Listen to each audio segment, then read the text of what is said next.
hablar de los amplificadores operacionales. De antemano me disculpo por la calidad de la cámara. Un amplificador operacional es un dispositivo electrónico. Este tiene un revestimiento o un encapsulado que, así como este es de 40 pines, 20 de cada lado. Estos de 40 pines son microcontroladores o microprocesadores. Existen otro tipo de encapsulados como estos. Estos son más pequeñitos. Estos son de 14, 7 de cada lado. Estos pueden ser operacionales o con puertas lógicas. Y estos son más chiquititos. Estos son de 8 pines. Estos son amplificadores operacionales.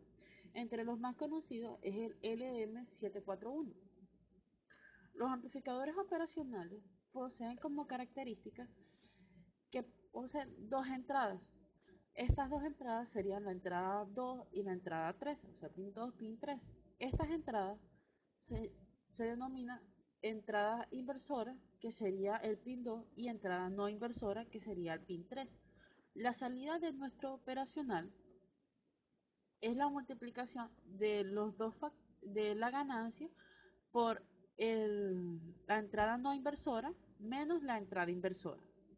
Internamente, los operacionales poseen dos alimentaciones, que sería B sub S más y B sub S menos, que en este caso sería el pin 7 y el pin 4.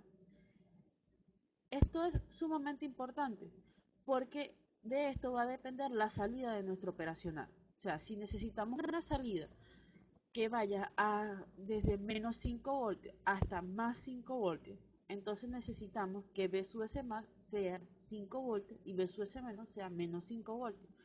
Si colocamos en B sub S más 5 voltios y en B sub S menos a tierra, entonces esos 5 voltios se van a dividir en dos y vamos a tener en B sub S más 2,5 y en B sub S menos menos 2,5. Los operacionales internamente, el, la entrada inversora y la entrada no inversora están conectados por una resistencia infinita. Cuando hablamos de una resistencia infinita es un valor ideal. Estos valores en el mundo real van a variar dependiendo del modelo del operacional que se vaya a utilizar. Por ejemplo, si en este caso estos son los valores reales de un LM741, se habla de que es un valor infinito porque el valor de la resistencia es un valor sumamente alto. Y ya en los datasheets de los operacionales ya podemos obtener la ganancia de nuestro operacional. El comportamiento de los operacionales, tanto en corriente continua como en corriente alterna, es lo mismo, o sea, se comportan de igual manera. Ellos simplemente varían dependiendo de si es a lazo abierto o si es a lazo cerrado. Un operacional a lazo abierto se comporta muy diferente, ya que un operacional a lazo abierto toma las dos entradas, las resta y las multiplica por nuestro factor de ganancia, que sería, en este caso, 100.000 para el LM741.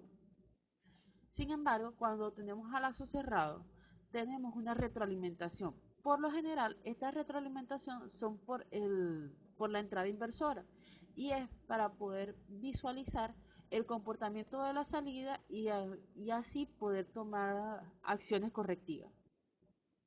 Los tipos de operadores operacionales, ellos van a depender de el montaje que se vaya a utilizar. Entonces, para tipos comparador, simplemente se conectan la entrada, una la entrada inversora y otra la entrada no inversora, y nuestra salida va a depender de la entrada de mayor valor. Sin embargo, si es un seguidor, tendríamos un circuito operacional que se podría utilizar como un filtro o en este caso para poder eliminar cualquier ruido o perturbación que pueda tener nuestra señal de entrada. Cuando se tiene un sumador inversor, es un circuito que posee diferentes entradas.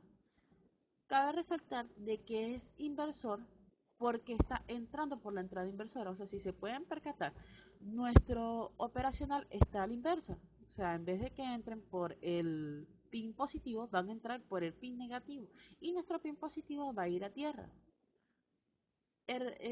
Cada uno de nuestros voltajes de entrada debe tener una resistencia. Esta resistencia se va a calcular mediante la ley de Ohm. Cuando tenemos un operacional integrador ideal, usualmente estos en la práctica no son utilizados,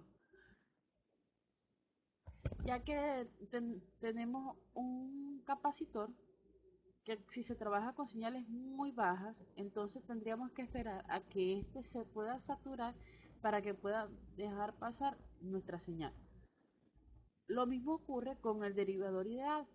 Tenemos un capacitor en la entrada y entonces tendríamos que esperar que este se pueda saturar para que pueda entrar. Además, este tiende a ser poco estable. Cuando hablamos de funciones, o sea, un operacional con función exponencial y logarítmica, tenemos que recordar cómo trabaja un exponencial y cómo trabaja un logaritmo. O sea, las gráficas de esto. Y recordar que cuando derivamos el exponencial, tenemos el logaritmo. Y cuando derivamos el logaritmo, tenemos el exponencial. Entonces, en el logaritmo o en el circuito de montaje logarítmico, tenemos que tomar en cuenta el valor de amperaje con el que trabaja nuestro diodo. Para poder tomar en cuenta eso, entonces, si el valor de amperaje de nuestro diodo es superior al valor de entrada, al igual que nuestro valor de voltaje es superior al valor del diodo, entonces no va a funcionar, no vamos a tener una salida ideal.